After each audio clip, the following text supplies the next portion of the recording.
Bonjour à tous, c'est Gilles, je viens à vous aujourd'hui. Je vais tirer quelques cartes pour voir un petit peu. Vous savez, avec les Dakini, c'est des cartes assez ésotériques un peu. Et je vais discuter de deux, trois idées.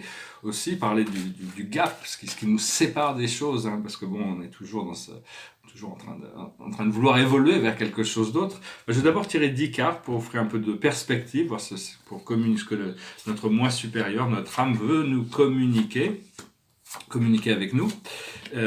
C'est une sorte de miroir, hein, parce que bon, on ne cherche pas à contrôler la situation. Alors la situation, c'est le siège chaud, c'est le siège chaud de l'empereur. C'est Donc c'est des nouvelles responsabilités, mais c'est un nouveau pouvoir. Il faut être dans son pouvoir, il faut être sur sa siège, sur son siège, être assis dans sa présence je suis. Ce qui vient autour de cette situation, c'est Soma, c'est un champignon phallique ici, c'est la lune, c'est l'idée on doit traverser une partie d'ombre. C'est toujours des choses qui doivent être traversées pour arriver à raffiner nos plans, à adresser nos peurs, à pouvoir savoir que bon, tout ça va être désactivé, hein, de toute manière, parce que c'est juste une période un peu de transition toujours, hein, on est toujours dans cette période de transition. Ce que l'on voit devant nous, c'est l'autopréservation, c'est-à-dire c'est arriver à se préserver, à se mettre à l'abri à l'intérieur. On a ce temple intérieur où on peut toujours se mettre à l'abri, quelles que soient les situations. Donc ça nous permet de pouvoir voir comment les choses se développent aussi. Ce qu'il y a dans notre subconscient, notre passé lointain, c'est la connexion terrestre. C'est l'univers, la liberté, la libération. On a déjà ressenti tout ça et actuellement, là où on en est, c'est le tapis magique. Les choses avancent très très très vite, hein, donc il faut vraiment rester bien assis dans son siège pour se laisser porter par ce tapis magique. Ce qui arrive dans le futur immédiat, c'est vraiment quelque chose d'une grande avancée sociale, un progrès sociétal. C'est plein de choses personnelles qui arrivent. Et ici, c'est représenté par le terrain de crémation, la méditation, mais c'est en essence, c'est vraiment le chariot, c'est celui qui avance, hein. Donc faut continuer à vraiment se laisser porter, parce que bon, et puis arriver à transcender toutes ces choses inférieures de l'ego pour pouvoir se tourner vers l'âme. Notre force dans la situation, c'est une fin profonde. C'est la fin profonde, on arrive vraiment à la fin de la fin, hein. Donc il faut arriver à terminer ce cycle. Ce qui vient à nous du monde extérieur, c'est la mer des perles. La femme blanche, c'est la mère des perles. C'est-à-dire que bon, c'est pas forcément le monde extérieur ne nous reflète pas encore toutes les choses que l'on voudrait. Il faut pas se laisser. C'est une carte qui est un peu mélancolique. On se tourne vers le passé, on se souvient des moments, des bons moments et tout ça. Donc faut vraiment savoir que c'est une fin, c'est la fin. Il faut passer à travers ce portail on va au solstice, on devrait vraiment ressentir cette libération extraordinaire, même avant, si ça dépend de notre âme à nous, on est tous personnels, on est tous différents, on est tous uniques. Ce qu'on a dans notre esprit émotionnel, notre corps émotionnel, nos espoirs et nos craintes, c'est le rébus à trois faces. Alors ici, le rébus à trois faces, c'est vraiment quelque chose, c'est une situation qui ne peut pas être résolue intellectuellement, hein. Il faut vraiment lâcher prise sur la nécessité de résoudre les choses intellectuellement. L'esprit mental inférieur ne peut pas comprendre ce que notre âme a prévu pour nous. Donc, il n'y a aucun moyen, il y a juste besoin de ressentir les choses. Et l'aboutissant, c'est couper l'ego, hein. C'est vraiment toute cette partie d'ombre, tout cet ego, toutes ces choses anciennes ne sont plus soutenues par l'univers. Donc il faut vraiment arriver à lâcher prise sur toutes ces choses anciennes. Et une fois qu'on lâche prise, on va trouver auto-créer. C'est-à-dire c'est le nénuphar, c'est la force, c'est l'amour qui renaît, c'est dans les marécages, dans la boue, hein, même dans la boue, cette fleur de lotus arrive à se manifester. Donc vraiment, on est vraiment dans une phase de transition, hein, vraiment, on en parle depuis longtemps, de lâcher prise sur l'ancien, hein, briser les chaînes, parce que l'idée c'est de briser toutes ces chaînes de la troisième dimension. Et donc, ce que l'on cherche, c'est trouver un point confortable dans la quatrième dimension où on peut, parce qu'on est on est dans ce monde physique et matériel de la troisième dimension, et on recherche on recherche le bien-être de la cinquième dimension, le monde connecté, éternellement connecté à la source, mais ou même au niveau physique, on recherche la, le comment on dit, l'épanouissement, on recherche de pouvoir remplir certains désirs pour pouvoir se sentir bien. Et donc c'est vraiment trouver un point de confort entre, euh, entre cette cinquième dimension et cette quatrième dimension, hein. Enfin, trouver le point d'équilibre qui nous permet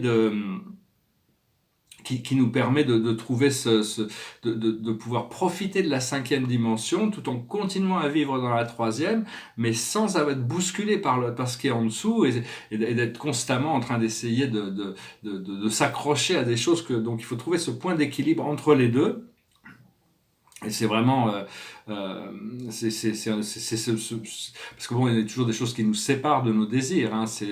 Nous séparent de l'amour, entre la conscience terrestre qui se sépare l'ego de l'âme, la conscience terrestre de la divinité.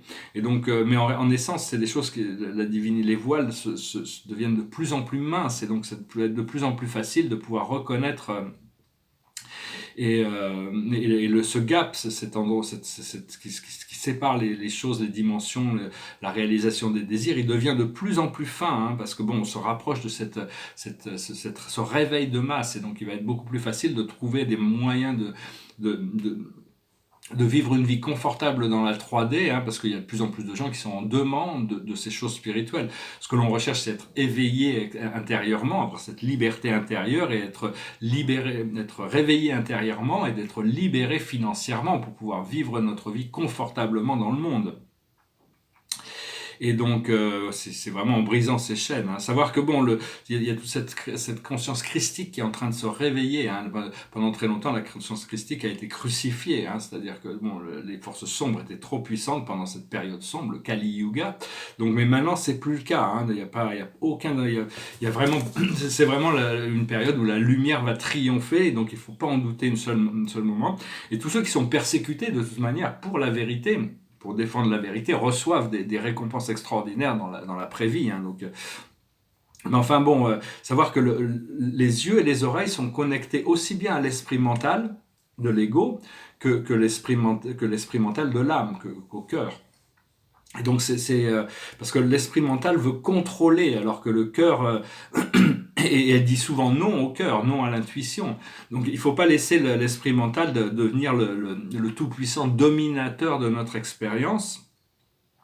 L'esprit mental a besoin de travailler avec le cœur, hein. Et en écoutant son cœur, on peut arrêter la dominance de cet ego, parce que lui, il ne connaît que le passé, il ne faut pas lui en vouloir, il est là, il a sa fonction. Parce que l'esprit mental, il nous ramène toujours sur des évaluations, sur des choses très logiques, la culpabilité, le jugement, et donc, alors que le cœur est innocent, il veut vivre et aimer, hein, donc il faut pas oublier cette partie du cœur pour la rendre dominante éventuellement, hein. Et la question, c'est qu'est-ce que la vérité? Il faut demander à son cœur, qu'est-ce que la vérité? La vérité, c'est l'opposé du déni et de l'illusion, hein. Donc il faut toujours demander à son cœur, et quand on est ouvert, on reçoit parce qu'on a tous cette vérité, elle est infinie, donc il faut la recevoir par rapport à ce qui est cohérent dans notre réalité, dans notre vie, parce que l'âme est consciente de tout le paramètre, hein. Et j'ai marqué. Oui. Donc voilà, hein, je veux dire, oui, aussi, je commence plein de choses, et je suis complètement déconnecté avec cette révolte sur toutes ces injustices, tout ce programme sombre. Je suis complètement déconnecté avec ça. Je suis vraiment je deviens de plus en plus neutre, hein. Et même un autre aspect, c'est que j'ai compris qu'il ne faut pas aider les gens qui ne demandent pas de l'aide, hein. Tous ceux même peu importe ce qui passe, s'ils demandent pas de l'aide, il faut pas les aider, hein, parce que bon, ça veut dire que leur âme, ils sont en train de travailler sur eux-mêmes pour arriver, parce qu'on a tous ce pouvoir intérieur. Donc aujourd'hui c'est la Saint-Germain, hein, on salue Saint-Germain, hein, là-haut, et donc voilà, continuez à suivre votre cœur, votre guidance intérieure, c'est essentiel, important. Je voulais dire aussi la différence entre la jalousie et l'envie, parce que c'est normal d'avoir des envies, ou d'envier même des gens qui ont des choses que l'on n'a pas, ou des situations que l'on... Mais on finit toujours par recevoir la roue tourne, hein, donc l'envie. Par contre, la jalousie, ça veut dire je n'aime pas les gens parce qu'ils ont quelque chose que je n'ai pas. Donc, c'est-à-dire que le fait d'avoir des envies, par exemple, ça peut être plein de choses, Mais c'est complètement acceptable d'envier certaines situations, d'envier certaines personnes, mais c'est la jalousie, par contre, c'est très très mauvais. Il faut pas être jaloux des autres parce que c'est leur face d'avoir ces choses-là. Hein. Tout le monde, c'est une roue, hein, tout tourne, et donc il faut rester bien connecté parce que bon, même les gens que l'on envie pour certaines choses, peut-être, si ça se trouve, ils nous envient pour d'autres choses. Hein. Donc on n'est pas vraiment pleinement conscient encore de tous ces paramètres et de tous les plans de vie de chacun. Éventuellement, on va s'harmoniser, les choses vont s'équilibrer. Voilà, je voulais venir vous saluer. Ici derrière moi, c'est un tableau un peu cubiste, hein, avec un profil et une face, avec une femme avec un double face aussi. Enfin, il est pas mal, il est un peu abstrait. Ici, c'est un tableau, c'est un puzzle que je viens de peindre les 1000 pièces. Il n'y a qu'une couche de peinture sur chacune des pièces. Je l'ai rempli un peu intuitivement. Je ne sais pas si je vais le laisser comme ça ou si je vais le retravailler. Enfin, il est pas mal, je trouve qu'il a une sorte de digitalisation, il a un côté un peu moderne, je vais peut-être l'encadrer comme ça, je sais pas, je verrai bien. Puis je savais pas quoi chanter, j'ai pas eu le temps d'y penser, donc j'ai pris la première chanson qu'il y avait sur le bureau de ma pile, et donc je chantais cette chanson un peu romantique, goes like this. When I wake up, well, I know I'm gonna be the man who wakes up next to you. When I go out, yeah, I know I'm gonna be the man who goes along with you. When I come home, yeah, I know I'm gonna be the man who coming home to you. When I'm dreaming, yeah, I know I'm gonna dream about the time when I'm with you. But I would walk 500 miles and I would walk 500 more just to be the man who walked 1,000 miles to fall down at your door. When I'm working, yeah, I know I'm gonna be the man who's working hard for you. And when the money comes in from the work I do, I'll pass almost every penny on to you. When I'm lonely, well, I know I'm gonna be the man who's lonely without you. And if I grow old, well, I know I'm gonna be the man who's growing old with you. But I would walk 500 miles and I would walk 500 more just to be the man who walked 1,000 miles to fall down at your door. When I wake up, well, I hope I'm gonna be the man who's waking up next to you. And when I'm dreaming, well, I know I'm gonna dream about the time I had with you. Une chanson de... Je sais plus comment elle s'appelait, c'est un groupe. Ça me rappelle un peu la Floride, cette chanson. C'était une version un peu plus lente quand même, je n'ai pas voulu la chanter trop rapide. Et voilà, on va finir avec quelques cartes, juste pour un dernier oracle. La plus haute sagesse pour nous aujourd'hui, c'est notre moi supérieur, connecté avec notre âme, avec notre famille de guides, avec notre famille spirituelle.